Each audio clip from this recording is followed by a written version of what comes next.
Well, it is, to the best of my knowledge, Sunday afternoon, which means it is time for Sunday Answers, when I take a look at what I thought would be key questions for the Albany game, and whether or not I had a clue what I was talking about.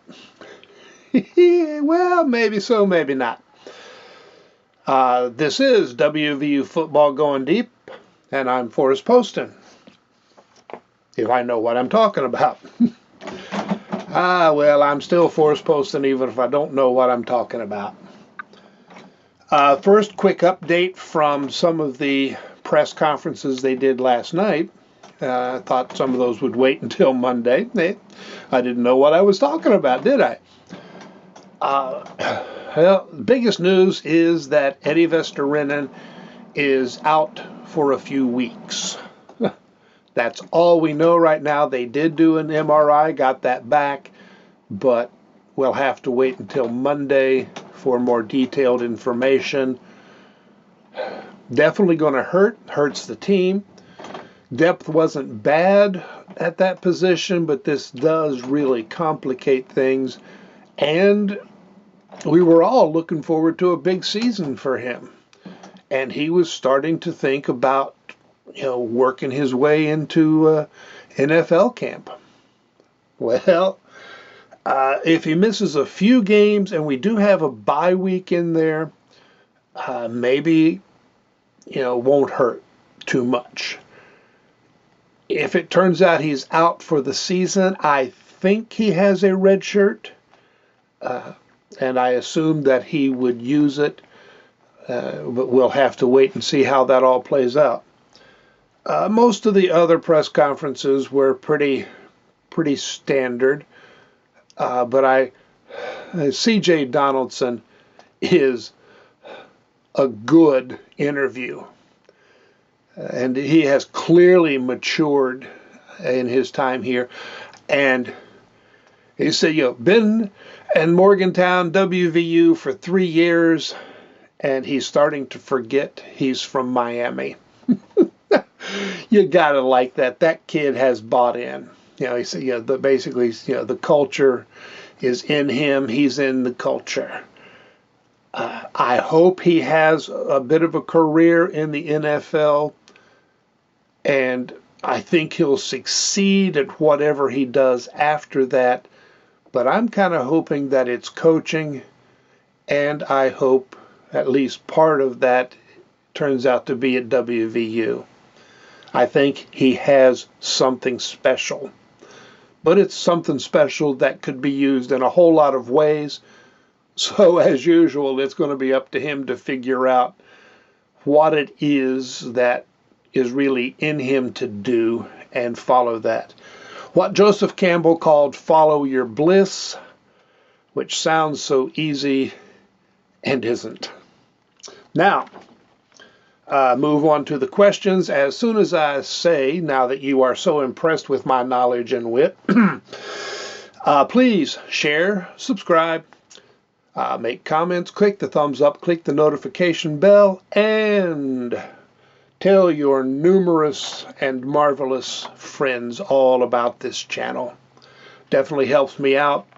If I can get to that 500 subscriber mark now, I can start doing things like putting in that little button that says, hey, please donate. And live things, I can ask for super chats, which means I'll be doing more live broadcasts.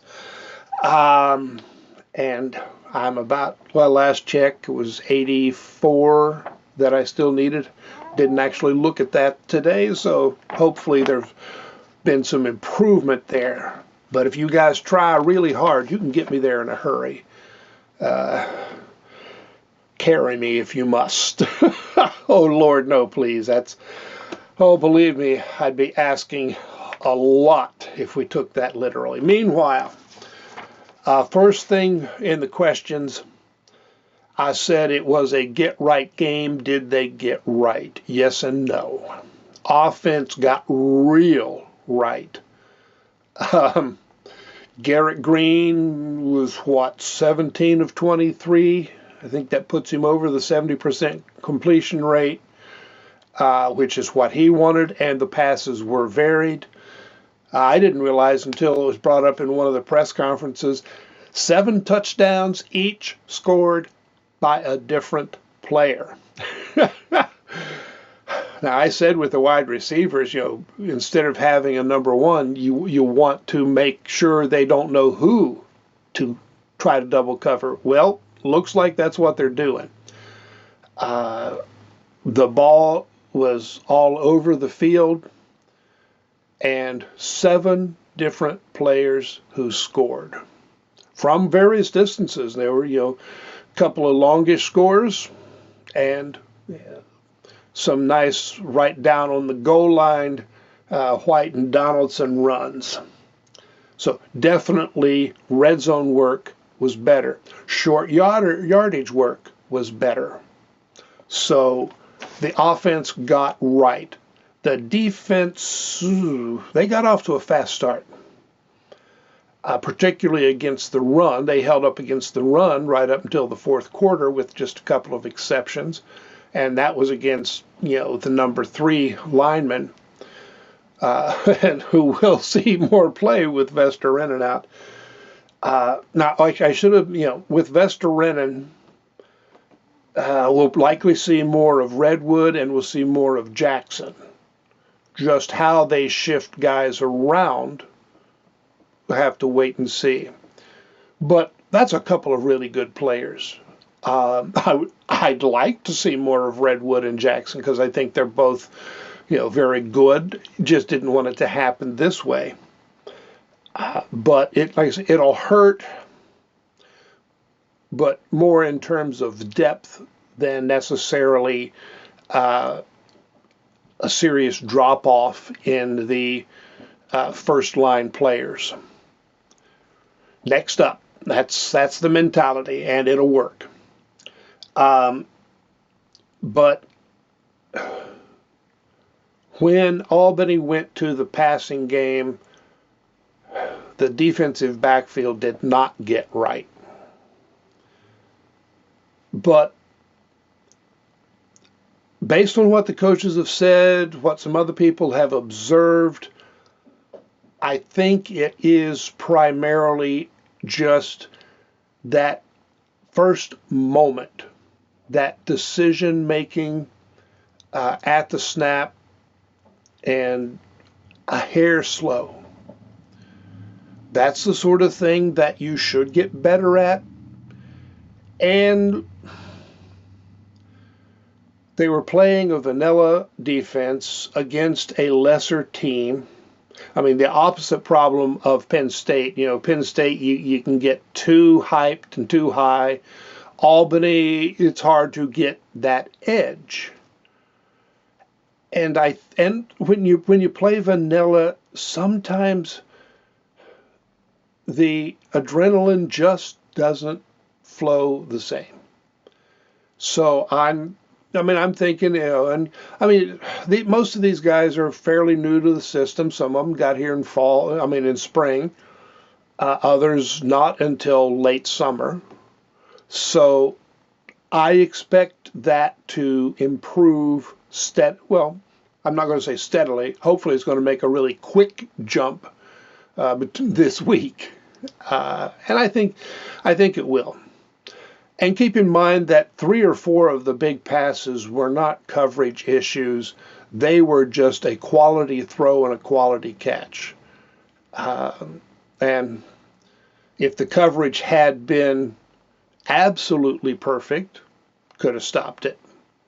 But the coverage was very good, and the ball went the one spot where the defense couldn't get it. So credit to Albany. Keep in mind, their main receiver and their quarterback are both P4 transfers. So, when you're going up against an FCS team, it does not necessarily mean you're going up against lesser players, lesser talent. Who would play? I was pretty far off on that. Now, Coach Brown did say he wished and wanted to get more guys in, but the way the game played out, the opportunities weren't there. Didn't have that many drives on offense, partly because the defense let Albany have too many drives. But yeah, the guys who got in, I mean, first string played more than 3/4. They were playing into the fourth quarter. Then we did see Mark Hill one drive. I expected to see Mark Hill for a quarter and possibly Ryder Burton for a quarter. Well, that didn't happen. Didn't come close. Dunbar got in when Mark Hill was in. That was it. He didn't get a touch, and we didn't see Hubbard at all or Ash. And didn't get Brandon Raymond in. Yeah, well, we'll all survive, I suppose.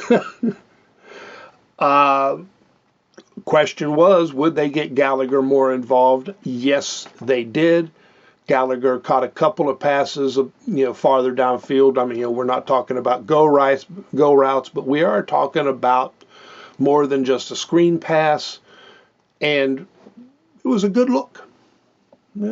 So I think we will see more and more of that, but I don't think we will see a lot of it in any one game because the ball will tend to go to at least 5 and usually 7 different receivers every game. We're going to see that a lot. We're going to see a lot of games where receivers have 1 to 3 catches, and if somebody gets 4 or 5 in a game, I think that'll be pretty unusual. It will happen, just because somebody gets hot, and that's the way it works. But we got the new guys involved. Robinson had the touchdown. Bray had a nice long catch. So I like the way that played out. They did play with a better rhythm overall. Defense got pressure. They didn't they weren't bringing 5 guys a lot. They brought 4 fairly often, and the defense is set up so that 4 is kind of a normal number. You're just not sure who the 4th one will be. So it's not really a blitz if they bring 4. 5 or more becomes a blitz in this defense. And they didn't do that a lot. Biggest problem was they didn't get quarterback containment. They've got to correct that. And so, sometimes it was defensive end not coming in or coming in too deep an angle. Other times, one defensive end comes in right and the quarterback rolls the other way and there's nobody there. So have to correct that. I'm not sure who wasn't there on those plays. Whether it would have been the Spur, Bandit, whatever, or the other end. But we got to fix it. I think those were the main questions. I think I was mostly right on what key questions were. I just wasn't right in what I thought a lot of the answers would be. I thought more of the answers would be positive. But I'm still high on this team. I'm still high on the defense. It's 2 games. Things aren't perfect.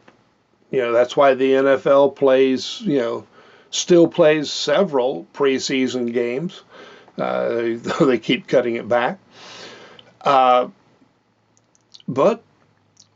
this week tells us a lot. Pitt seems to be pretty good. Don't expect them to be great this season, but they're good. So it will be a tougher contest than Albany, not as tough as Penn State. And I don't think we will be as out of balance as we were for Penn State. but sharper on defense, more excited than we were for Albany. So I probably, see what they do with the press conferences on Monday, what information we get. If we have information about Vesterinen, I will update that, possibly do more.